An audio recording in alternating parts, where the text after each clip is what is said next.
भीतर का अदृश्य कठपुतली। कल्पना करें एक ऐसी शक्ति जो इतनी सूक्ष्म, इतनी चालाक हो कि वह आपकी सोच, आपकी इच्छाओं और आपके कार्यों को आकार देती हो बिना आपको इसका एहसास हुए। यह शक्ति बाहर नहीं, आपके भीतर है। यह है अहंकार, वह अदृश्य कठपुतली जो आपके दिमाग की डोर खींचती है।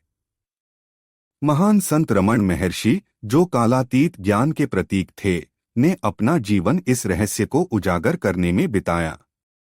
उन्होंने हमें सिखाया कि अहंकार हमारा सच्चा स्वरूप नहीं है, बल्कि एक छाया है जो हमें यह विश्वास दिलाती है कि वही हम हैं।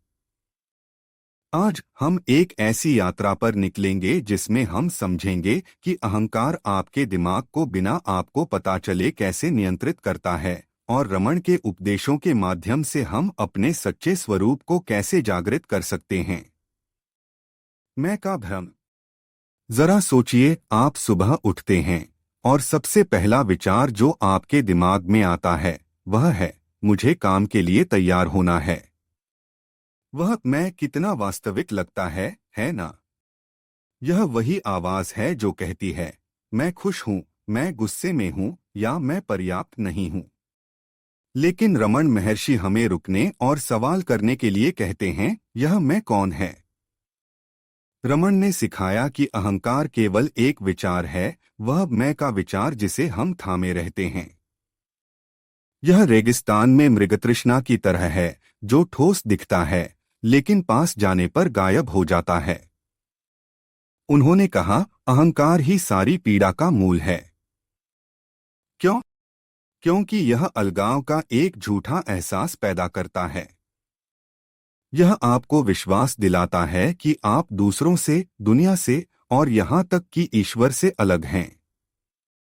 जरा सोचें, जब आप परेशान होते हैं क्योंकि किसी ने आपकी आलोचना की, तो वास्तव में परेशान कौन है? यह अहंकार है जो फुसफुसाता है, उन्होंने मेरा अपमान किया।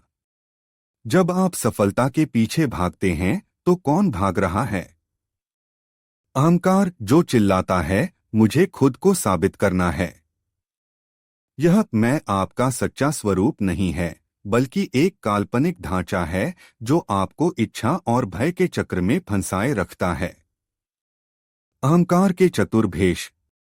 अहंकार एक भेष बदलने का उस्ताद है। यह जोर शोर से अपनी उपस्थिति की घोषणा नहीं करता, बल्कि यह सादे रूप में छिपता है, आपके विचारों, आपकी भावनाओं, आपकी पहचान के रूप में खुद को प्रस्तुत करता है। रमण ने एक बार कहा, मन केवल विचारों का एक समूह है। विचारों को रोक दो और मन कहाँ है? आइए देखें कि अहंकार आपके जीवन में कैसे घुसपैठ करता है। क्या आपने कभी अपने दोस्त की सफलता पर जलन की एक हल्की सी चुभन महसूस की? यह अहंकार है जो फुसफुसाता है, मेरे साथ ऐसा क्यों नहीं? या शायद आपने किसी तर्क को बार बार अपने दिमाग में दोहराया और राइटियस गुस्सा महसूस किया। यह अहंकार है जो मुझ पर अन्याय हुआ की कहानी को पोषित करता है। अहंकार तुलना पर फलता फूलता है। यह दूसरों को देखता है और कहता है, मैं बेहतर हूं या मैं बुरा हूं। यह मान्यता की लालसा करता है, आपको दूसरों से स्वीकृति मांगने के लिए प्रेरित करता है। यह अस्वीकृति से डरता है, जिसके कारण आप अपनी सच्चाई बोलने में हिचकते हैं। और सबसे बुरा, यह आपको विचलित रखता है ताकि आप कभी इसकी मौजूदगी पर सवाल न उठाएं। रमण का ज्ञान इस छल को भेद देता है। उन्होंने हमें मैं कौन हूं पूछने के लिए प्रेरित किया। यह कोई साधारण सवाल नहीं, बल्कि एक गहरी खोज है। जब आप मैं के विचार को उसके स्रोत तक खोजते हैं तो पाते हैं कि इसका कोई आधार नहीं है। यह छाया का पीछा करने जैसा है, आप इसे कभी पकड़ नहीं सकते। अहंकार का आपकी भावनाओं पर नियंत्रण। अहंकार सिर्फ आपके विचारों को नियंत्रित नहीं करता, यह आपकी भावनाओं पर भी कब्जा कर लेता है। कल्पना करें कि आप चुपचाप बैठे हैं और अचानक एक पुरानी याद ताज़ा हो जाती है, वह पल जब आपको अपमानित महसूस हुआ। आपका दिल तेजी से धड़कता है, पेट में गांठ पड़ जाती है। क्यों? क्योंकि अहंकार आपको अतीत में खींच ले गया। आपको "मुझे चोट पहुंची थी" का दर्द फिर से जिवा रहा है। रमन ने सिखाया कि भावनाएं समस्या नहीं हैं, हमारा उनसे तादात्म्य हमें बांधता है। अहंकार भावनाओं से चिपक जाता है, क्षणिक भावों को स्थायी कहानियों में बदल देता है। एक पल का गुस्सा बन जाता है, मैं गुस्सैल इंसान हूं। एक पल का दुख बन जाता है, मैं पीड़ित हूं। लेकिन अगर आप अपनी भावनाओं को बिना उलझे देख सकें तो क्या होगा? रमन की आत्मजांच की राह हमें यही करने के लिए आमंत्रित करती है। उन्होंने कहा, अपने विचारों का साक्षी बनो। जब आप अपनी भावनाओं को बिना आलोचना के देखते हैं, तो आप पाते हैं कि वे आपके दिमाग के आकाश में बादलों की तरह हैं। वे आते हैं और चले जाते हैं, लेकिन आपका सच्चा स्वरूप अछूता रहता है। अहंकार और अंतहीन दौड़। अहंकार एक बेचैन स्वामी है। यह आपको दौड़ाता रहता है, हमेशा किसी न किसी चीज का पीछा करने के लिए। पैसा, प्रसिद्धि, प्यार, सुरक्षा। और जब आप एक लक्ष्य हासिल कर लेते हैं, तो यह दूसरा लक्ष्य सामने रख देता है, आपको कभी आराम नहीं करने देता। रमन ने इसे अहंकार का इच्छा का खेल बताया। उन्होंने कहा, खुशी आपका स्वभाव है। इसे चाहना गलत नहीं है। गलत यह है कि इसे बाहर खोजा जाए, जबकि यह भीतर है।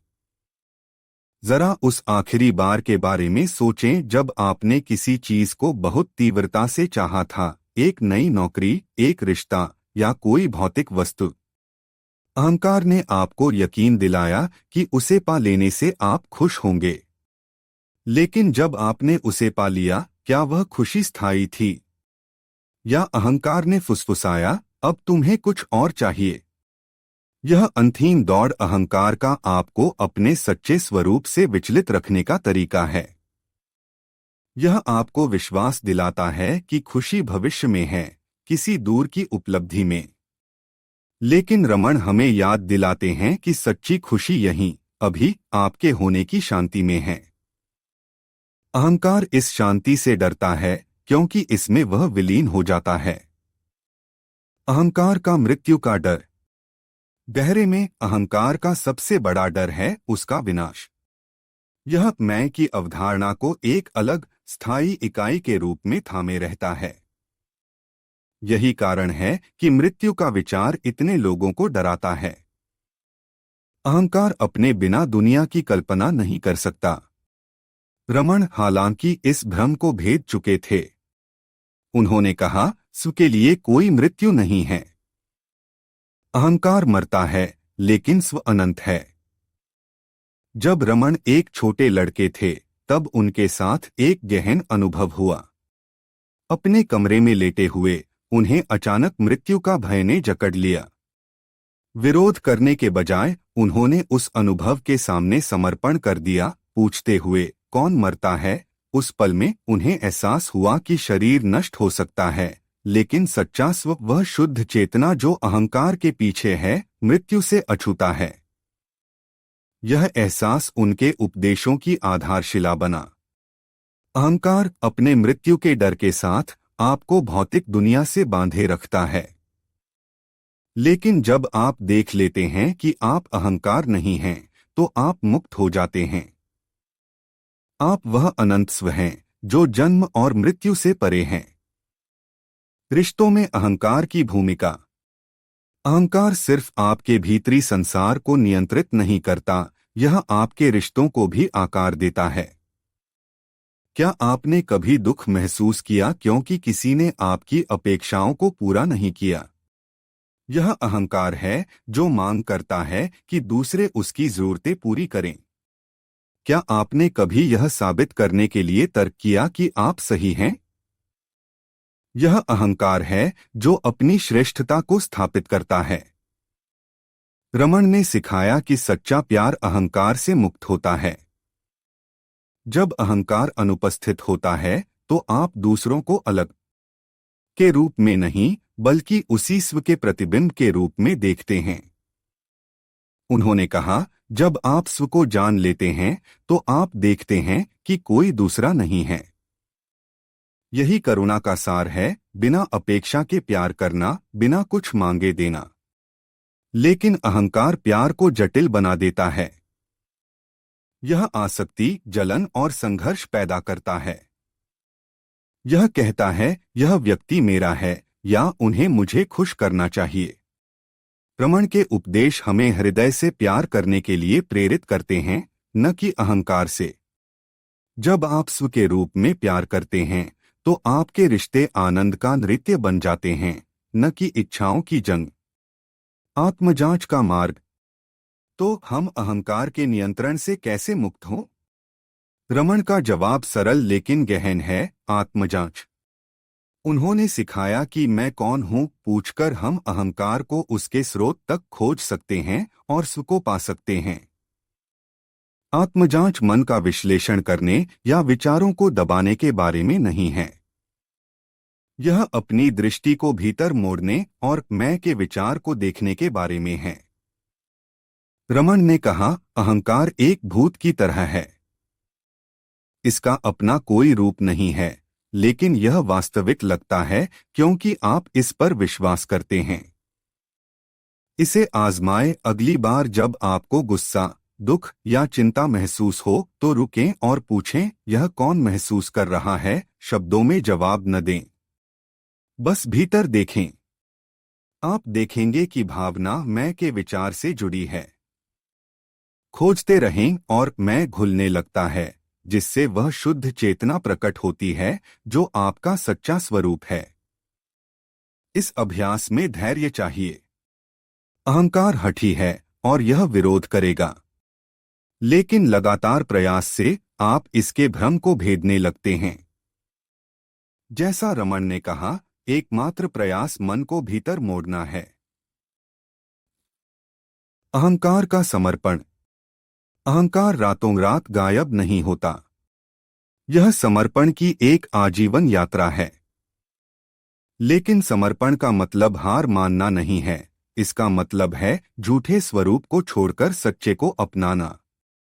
रमण का जीवन इसका जीवंत उदाहरण था। वे सादगी से जिए, भौतिक चीजों से अनासक्त, फिर भी उनकी उपस्थिति शांति और प्रेम की किरण थी। एक बार उनके एक भक्त ने पूछा, मैं अहंकार से कैसे मुक्त हो सकता हूँ? रमण ने जवाब दिया, यह जानकर कि कोई अहंकार है ही नहीं जिससे मुक्त होना है। यही मुक्ति का विरोधाभास है।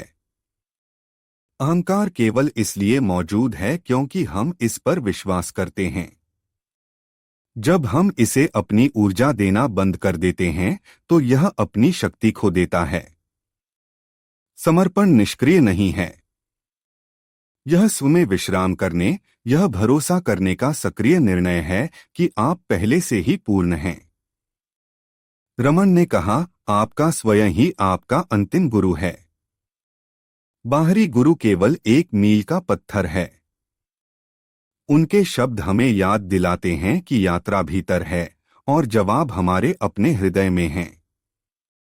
अहंकार से परे की स्वतंत्रता। जब अहंकार की पकड़ ढीली पड़ती है तो क्या होता है?